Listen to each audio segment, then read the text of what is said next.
Science fiction movies में बताए जाने वाले किरदार, फिर चाहे वो बैटमैन हो, सुपरमैन या फिर चातियां मारने वाला स्पाइडरमैन, दोस्तों ये सभी अफसानवी किरदार हैं और इनका हकीकत से कोई ताल्लुक नहीं। और इनको फॉलो करने वाले लोगों को एटलीस्ट ये सोचना चाहिए कि हम जिनसे मुतासिर हो रहे हैं उन्हें तो ये भी नहीं पता कि अंडरवियर पैंट के ऊपर पहननी चाहिए कि अंदर। मैं बैटमैन और सुपरमैन की बात कर रहा हूँ। बहरहाल, जहाँ ये खुद साख्ता किरदार लोगों के जहनों का रायता फैला रहे थे कि वहीं तुर्की ने एक ऐसी इस्लामी सीरीज बनाई जिससे यूथ को पता चलने लगा कि हमारी असल तारीख क्या थी और हम थे क्या। जी हाँ, मैं बात कर रहा हूँ ज़ाती तौर पर मेरे सबसे फेवरेट ड्रामा सीरीज इर्तुगरुल गाजी के बारे में, जिसमें बताए जाने वाले किरदार अफसानवी नहीं हैं बल्कि वो हमारे लिए सुनहरी तारीख छोड़कर गए हैं। इसीलिए मैंने सोचा कि इसमें बताए जाने वाले किरदारों के बारे में रिसर्च करके आपसे शेयर करूं।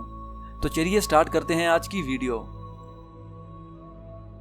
अस्सलाम वालेकुम दोस्तों, मैं हूं सिराज जलील और अगर अभी तक आपने मेरा चैनल सब्सक्राइब नहीं किया तो काइंडली मेरा चैनल सब्सक्राइब कर लीजिए और बेल आइकन को प्रेस कीजिए ताकि आपको आने वाली हर एक नई वीडियो की नोटिफिकेशन वक्त पर मिलती रहे।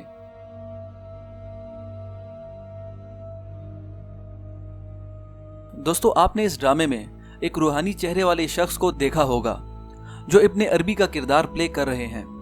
लेकिन इब्ने अरबी कौन थे? दोस्तों, इब्नुल अरबी 1165 में स्पेन में पैदा हुए और आपका खानदान हातिम ताई के भाई की नस्ल से था। बचपन ही से इल्म अदब, अपनी सच्चाई, इबादत और सच्चे ख्वाबों की वजह से मशहूर होने लगे और शेख मोयुद्दीन इब्नुल अरबी रहमतुल्लाह अलैह अर्तुरुल की रूहानी मदद करने के लिए अंदलुस से तशरीफ लेकर आए थे और हर जगह अर्तुरुल की रूहानी रहनुमाई करते थे और कई दफा आपने अर्तुरुल को मौत के मुंह से भी बचाया था। इब्नुल अरबी के मुताबिक इल्म की समझ और बुलंदी को इंसान तब तक नहीं पहुंच सकता जब तक अल्लाह के अहकामात और हजरत मोहम्मद सल्लल्लाहु अलैहि वसल्लम की जिंदगी पर अमल न करे और पहले पैगंबरों की इल्हामी तालीम का एहतराम न करे। आपकी 500 से ज्यादा तसानीफ थी, जबकि बाज लोगों के मुताबिक आपकी तसानीफ की तादाद 840 थी। आपकी वफात 638 हिजरी यानी 1240 ईस्वी को हुई। दोस्तों, मुजद्दद अल-अफ़सानी रहमतुल्लाह अलैह ने इब्नुल अरबी रहमतुल्लाह अलैह से अपनी अकीदत जाहिर करने के लिए एक बार ये फरमाया कि हम इब्नुल अरबी के दस्तरख्वान के जूठे टुकड़े खाने वालों में से हैं।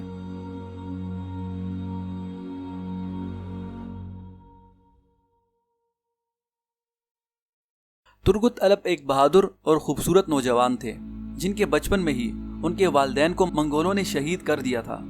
आप बचपन ही से अर्तुरुल के साथ थे और उनके बेहतरीन और वफादार दोस्त थे जिन्होंने अपनी 126 जबकि बाज लोगों के मुताबिक 125 साल जिंदगी में हर महाज पर पहले अर्तुरुल और फिर उनके बेटे उस्मान के साथ मिलकर काफिरों का मुकाबला किया। तुर्गुत अलप को तारीख की कुछ किताबों में नूरगुल के नाम से भी जाना जाता है और इनके बारे में मशहूर है कि 20 आदमियों के साथ अकेले ही काफी आसानी के साथ लड़ते थे और अगर आंख पर पट्टी भी बंधी होती तब भी उतनी महारत के साथ लड़ते थे। उस्मान ने एक बार तुर्गुत अलप को 1299 में अनागोल फतह करने के लिए भेजा। इन्होंने न सिर्फ अनागोल को फतह किया बल्कि 36 साल तक वहां हुक्मरानी करके अदलो इंसाफ भी फैलाया। दोस्तों, तुर्गुत जिस कुल्हाड़े के साथ लड़ते थे वो अब भी तुर्की के अजायब घर में मौजूद है। तुर्गुत को पहले अर्तुरुल की कब्र के साथ दफन किया गया था, लेकिन बाद में कुछ वजूहात की बिना पर इनकी लाश को निकालकर उसे अनागोल में ही दफन किया गया।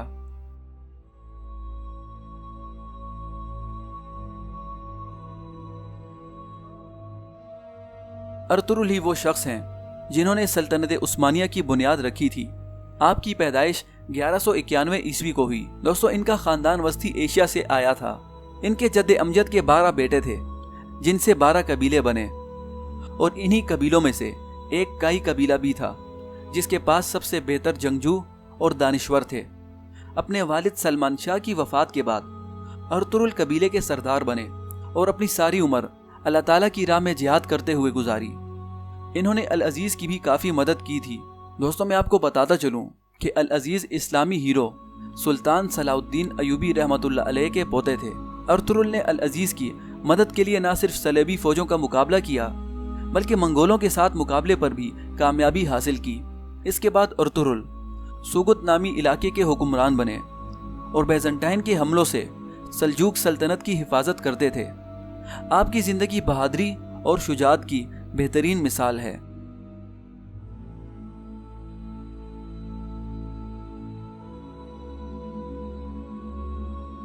تین بر اعظموں پر اسلامی جھنڈے گاڑنے والی خلافت جس نے 600 سال تک حکومت کی، جسے ہم خلافت عثمانیہ کے نام سے جانتے ہیں اور انگریز اسے دی گریٹ اوٹومن امپائر کہتے ہیں، اور آج بھی اس کے رعب و دبدبے سے ڈرتے ہیں۔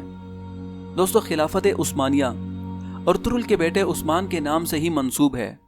اپنے والد کی وفات کے بعد عثمان قبیلے کے سردار بنے اور اپنے والد کی حکومتی حدود کو بڑھانے میں لگ گئے تاکہ حضرت محمد صلی اللہ علیہ وسلم کا پیغام ہر جگہ پہنچ جائے۔ عثمان کو امن اور جنگی مہارت کا ماہر سمجھا جانے لگا اور آپ کے ہاں منگولوں کے مظالم سے متاثرہ لوگوں کو پناہ بھی ملتی تھی۔ دوستو، عثمان نے ایک خواب دیکھا تھا جس میں ایک درخت ان کے سینے سے نکلتا ہے اور اس کی شاخیں یورپ، ایشیا اور افریقہ تک پھیل جاتی ہیں، اور پھر ایک ہوا چلتی ہے جس سے اس درخت کے پتے قسطنطنیہ کی جانب اڑتے ہیں۔ دوستو، اس خواب کی تعبیر بعد میں سلطنت عثمانیہ کی شکل میں سامنے آئی اور ان پتوں کا قسطنطنیہ کی جانب اڑنا قسطنطنیہ کا دارالخلافہ بننے کی شکل میں سامنے آیا۔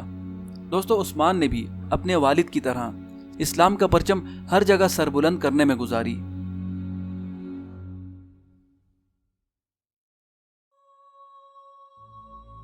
دوستو، سلطان محمد فاتح کا کردار اس ڈرامے میں نہیں ہے، لیکن میں نے ان کی شخصیت کو آپ کے ساتھ ڈسکس کرنا ضروری سمجھا۔